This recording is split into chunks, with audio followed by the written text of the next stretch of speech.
Assalamualaikum warahmatullahi wabarakatuh. Perkenalkan, kami dari kelompok 11 dengan judul materi yaitu microlearning dan mobile learning dalam pendidikan agama Islam. Materi pertama yaitu saya atas nama Wisna yang akan membahas tentang pengertian microlearning dan mobile learning, kemudian implementasi microlearning dan mobile learning dalam pendidikan agama Islam. Nah, adapun pengertian dari microlearning adalah pendekatan pembelajaran yang mengutamakan penyampaian materi dalam unit-unit kecil, terfokus dan singkat yang dirancang untuk memberikan pengetahuan atau keterampilan secara cepat dan spesifik.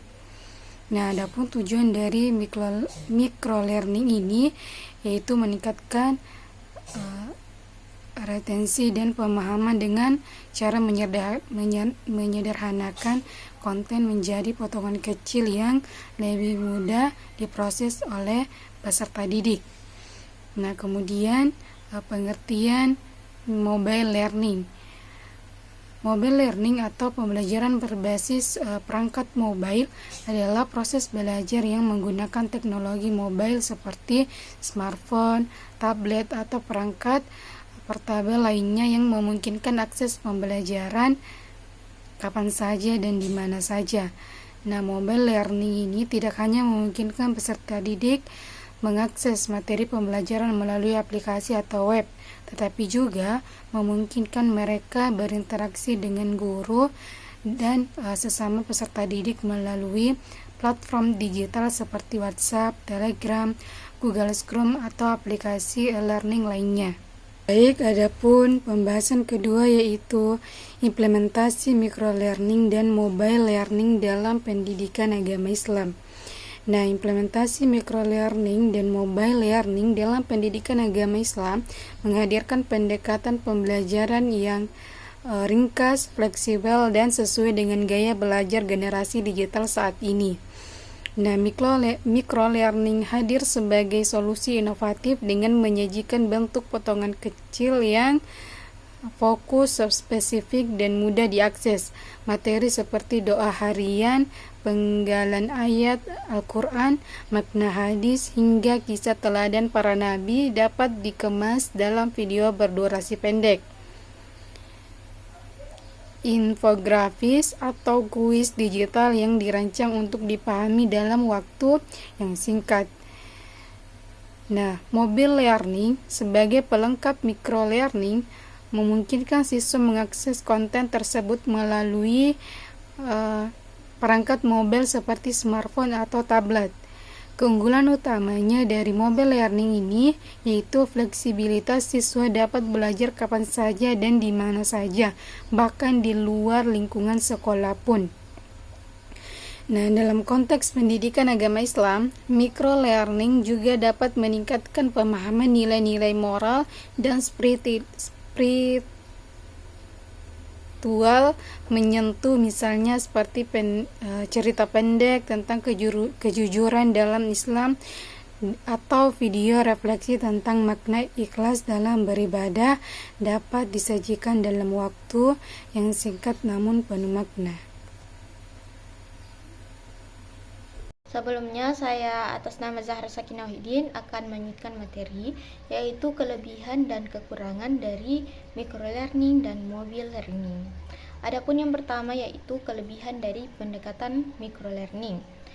Yang pertama adalah meningkatkan partisipasi dan retensi pembelajaran, yaitu mobile learning menyajikan materi dalam bentuk singkat dan fokus, sehingga memudahkan siswa untuk memahami dan mengingat informasi.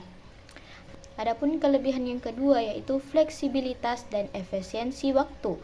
Dengan durasi materi yang singkat, siswa dapat menyesuaikan waktu belajar sosial dengan jadwal mereka, memungkinkan pembelajaran yang lebih fleksibel dan efisien. Yang ketiga itu kemudahan pembaruan konten, yaitu guru dapat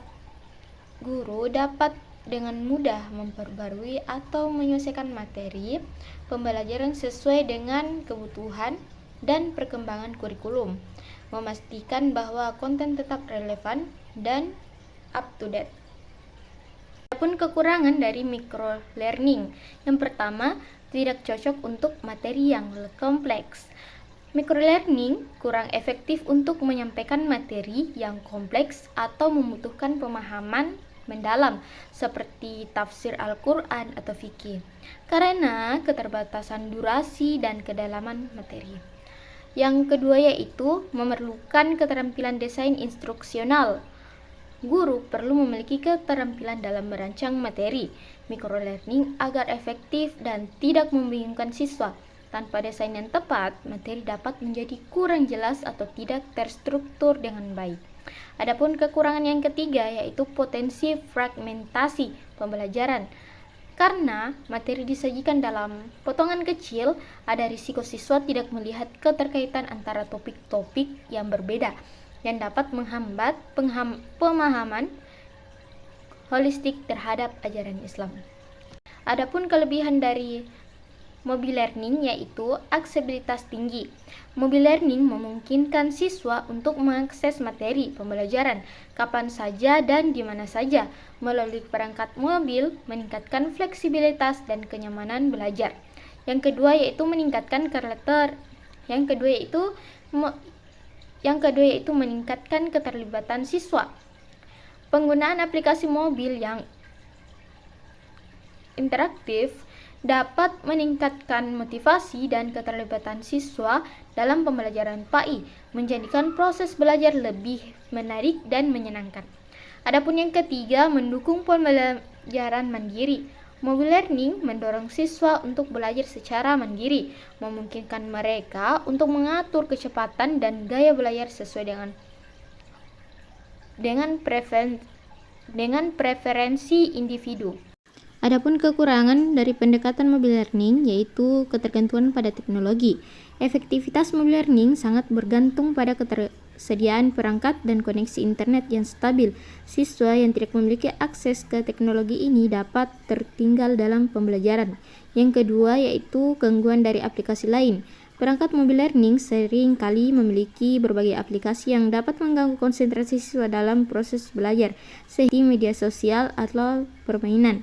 Yang ketiga itu keterbatasan interaksi tatap muka.